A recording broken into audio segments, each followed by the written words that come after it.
Breaking now में इस वक्त की बड़ी खबर सुप्रीम कोर्ट से आ रही है, जहां मालदा में हुए बवाल को लेकर सीजीआई ने ममता सरकार को जमकर फटकार लगाई है। क्या कुछ मामला है, इस मामले में ज्यादा अपडेट के साथ मेरे साथ जुड़ रहे हैं कैपिटल टीवी के editor in chief doctor Manish Kumar. Sir, आखिर ऐसा क्या हो गया कि सीजीआई को इस तरह से फटकार लगानी पड़ी? देखिए, ऐसा लग रहा है कि पश्चिम बंगाल में महाजंगल राज आ गया है। साथ साथ जजेस को अगवा कर लिया इस भीड़ ने, और जब अगवा करने के बाद पुलिस के द्वारा उनको बाहर निकाला गया, उनकी गाड़ी को पत्थर से निशाना बना करके चकनाचूर किया गया। ये वो जजेस हैं जिनको सुप्रीम कोर्ट ने वहां पे कोलकाता हाई कोर्ट के चीफ जस्टिस के द्वारा एसआईआर प्रक्रिया में चीजों को लिए भेजा गया था। लेकिन मालदा कालिया चौक ये वही जगह है जहां बांग्लादेशी रोहिंग्या का आने का वो बहुत बड़ा एक रास्ता है। वहां लोगों के नाम कटे तो वहां भीड़ इकट्ठा हो गई। ये तस्वीर देखिए, और भीड़ इकट्ठा होने के बाद जो वीडियो का जो दफ्तर है जहां पे तीन जजेस वो अपना काम कर रहे थे, कल 3:30 बजे शाम में वहां हजारों की संख्या में भीड़ आई और पूरा बंधक बना लिया। न डीएम पहुंचा, न एसएसपी पहुंचा, न पुलिस पहुंची, कोई नहीं पहुंचा। बकायदा इन जजेस जो फंसे हुए थे, इन्होंने कोलकाता हाई कोर्ट के चीफ जस्टिस को फोन किया। उन्होंने भी बातचीत करने की कोशिश की, लेकिन कोई मदद के लिए नहीं आया। फिर कोलकाता हाई कोर्ट के चीफ जस्टिस ने चीफ सेक्रेटरी और डीजी से बातचीत की। वहां फोर्स भेजा गया और किसी तरीके से उनको वहां से निकाला गया। और जब निकाला गया तो उनकी गाड़ियों पे पत्थर मारे गए। उसमें एक महिला जज भी थी। अब ये घटना घटी। घटना घटने के बाद आज सवेरे जैसे ही सीजीआई बैठे, वहां इस केस को संज्ञान में लिया गया और बहुत जबरदस्त फटकार लगाई। वहां कल्याण बनर्जी को, ममता बनर्जी के वकीलों को चीफ जस्टिस ने साफ कहा कि यहां इन लोगों ने क्यों किया, ये लोग कौन हैं, ये हमें सब मालूम है। चीफ जस्टिस ने कहा कि मैं 2 बजे रात तक पूरी चीजों को मॉनिटर कर रहा था। मामला कितना संगीन है कि ये लोग वहां पे on the authority of supreme court वो वहां पे मौजूद थे और आपने उनके ऊपर भी हमला कर दिया। इसका मतलब क्या है? कानून का कोई राज ही नहीं है।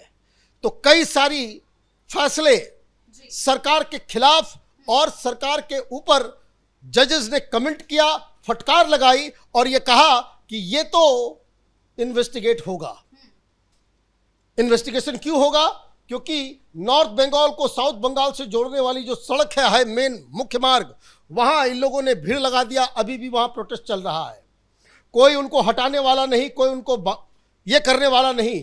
प्लस सुप्रीम कोर्ट ने कहा कि इलेक्शन कमीशन इंश्योर करे, क्योंकि सुप्रीम कोर्ट का यह कहना है कि आप डरा के धमका के हमारे जजेस के ऊपर साइकोलॉजिकल प्रेशर देकर के आप अपनी बात मनवाना चाहते हो, ये तो नहीं चलने देंगे। और पुलिस के ऊपर कोई भरोसा नहीं है सुप्रीम कोर्ट का। यहां तक उन्होंने कह दिया कि सेंट्रल फोर्स के द्वारा जितने भी जो 700 के आसपास जुडिशियल ऑफिसर्स जो काम कर रहे हैं, ये सब लोगों की सुरक्षा, ये लोग जहां रह रहे हैं उनके घर की सुरक्षा, क्योंकि ये डर और खौफ टीएमसी ने पूरी के पूरे सिस्टम में डाल दिया है जहर की तरह। उसका ये निष्कर्ष है। कई सारे आदेश दिए गए कि जो एसपी है, डीएम है, उसके ऊपर कार्रवाई, उससे तुरंत इमीडिएटली रिपोर्ट लीजिए। कौन किन लोगों ने भीड़ जुटाई, इसका पूरा इन्वेस्टिगेशन भी कराइए। डीजी से, चीफ सेक्रेटरी से इस पूरे की रिपोर्ट कल तक मांगी गई है। प्लस सीबीआई या एनआईए के द्वारा, बताइए, सुप्रीम कोर्ट ये कह रहा है कि सीबीआई और एनआईए मतलब ये कि ये इन्वेस्टिगेटिंग एजेंसी जो टेररिज्म वगैरह को डील करती है, उसकी भी जांच के आदेश कि भाई इससे इसकी जांच होनी चाहिए। कल रिपोर्ट आ जाएगा, फिर उसके बाद जांच के लिए जो है बोला जाएगा।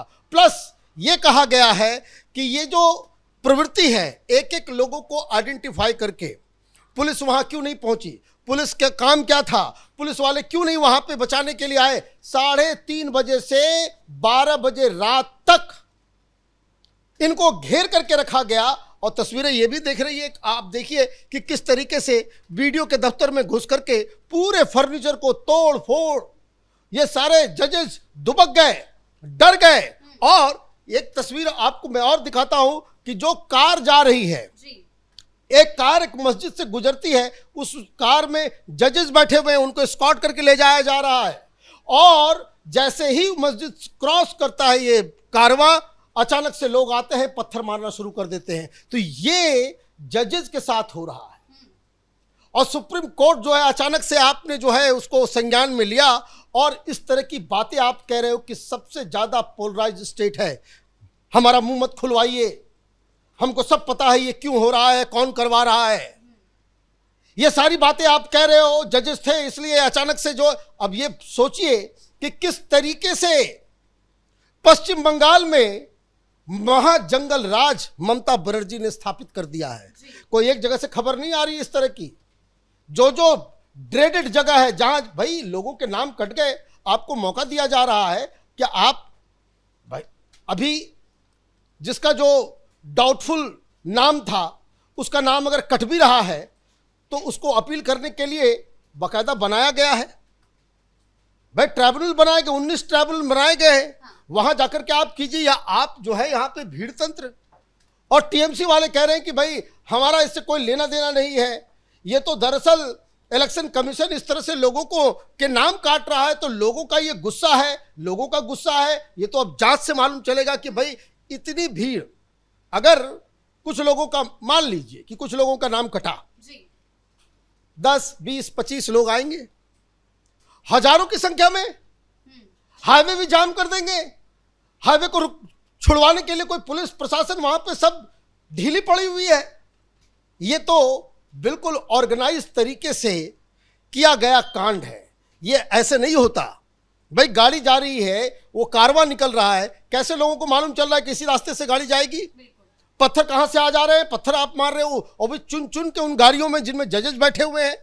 ये देखिए, ये तस्वीर वही है, ये मस्जिद क्रॉस हुआ और ये जो गाड़ी जा रही है, देखिए पत्थर मारने वाला, ये पूरे वीडियो देखिए पत्थर मार रहा है। ये इस तरीके से आप जो वहां पे तमाशा आपने क्रिएट किया, तो ये बताता है जो कैपिटल टीवी लगातार शुरू के दिनों से कहते आ रहा है कि वहां कोई कानून नहीं है।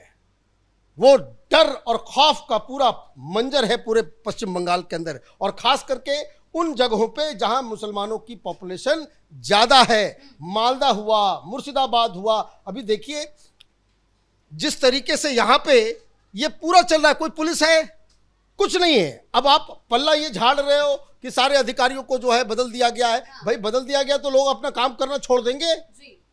हर थाने से लोगों को हटा दिया गया क्या?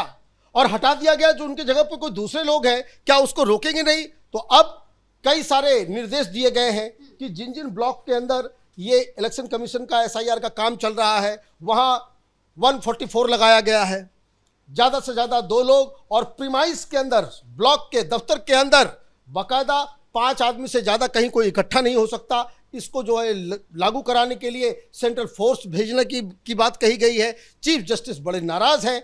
अब एक दिन और जब चीफ सेक्रेटरी का, DG का, वहां के SP का, वहां के कलेक्टर का, क्योंकि इतनी बड़ी घटना घट रही है, कलेक्टर को तो वहां मौजूद होना जाना चाहिए था। अब कलेक्टर वहां पहुंचते, 3:30 बजे शाम से 12 बजे रात तक ये तमाशा चलता रहा। DM साहब पहुंचे ही नहीं, SP साहब पहुंचे ही नहीं, तो ये किसके आदेश का इंतजार कर रहे थे? अगर मान लीजिए कुछ अनहोनी हो गई होती, भीड़ का कोई चरित्र नहीं होता, भीड़ भीड़ है, और जिस तरीके की भीड़ है, जिस तरह से पत्थरबाजी हो रही थी, मान लीजिए अंदर घुस के कोई अटैक कर दिया गया होता, किसी की कोई जानलेवा हमला हो गया होता, खून खराबा हो गया होता, किसी की मौत हो गई होती, तो आज क्या सिस्टम होता, क्या ममता बनर्जी किस दुनिया में बताती? तो ये देखिए कि बहुत बड़ी घटना घटी है, और इसके ऊपर supreme court, Kolkata high court के चीफ जस्टिस, वो लोग बहुत ज्यादा नाराज हैं। आने वाले दिनों में ममता बनर्जी को इसका बहुत बड़ा खामियाजा भुगतना पड़ेगा। जी सर, बहुत बहुत धन्यवाद आपका इन तमाम जानकारियों के लिए। तो कुल मिलाकर एसआईआर की प्रक्रिया को लेकर मालदा में हुए बवाल ने पूरी सियासत में हड़कंप मचा दिया है और साफ साफ पश्चिम बंगाल के अंदर जंगलराज की छवि देखने को मिली है, जिसके चलते ममता सरकार पर अब सवालों की बौछार शुरू हो गई है। बड़ी खबर में फिलहाल मेरे साथ इतना ही। कैमरा पर्सन रवि आर्य के साथ मैं शिवानी रतूड़ी, कैपिटल टीवी।